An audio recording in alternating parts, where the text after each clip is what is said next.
நோம்பி கும்பிடுவீங்கன்னு கமெண்ட் பண்ணுங்கள். எங்கள் வீட்டில் இன்றைக்கி மங்குளி நோம்பி கும்பிட்றதுக்கு என்னென்ன லஞ்சுன்னு பார்ப்போமா? நைட்டுக்கு வெறும் சாப்பாடு பண்ணியிருக்காங்க. அப்புறம் ரசம், அரசாணிக்காய் பொரியல், 3 பொரியல், பீக்கிங்காய் பொரியல்,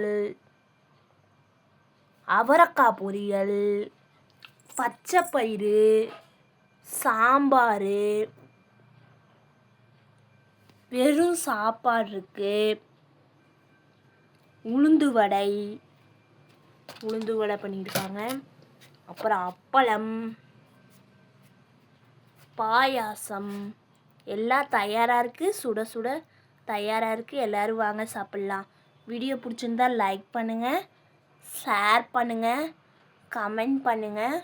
உங்கள் வீட்டு பிள்ளையான்னு நினச்சி லைக், ஷேர், கமெண்ட் பண்ணுங்கள். உங்கள் வீட்டில் என்ன சாப்பாடு, யார் யார் மங்களி நோம்பி கும்பிடுவீங்கன்னு கமெண்ட், லைக், ஷேர் பண்ணுங்கள். பாய் உறவுகளே, அடுத்த வீடியோவில் சந்திப்போம்.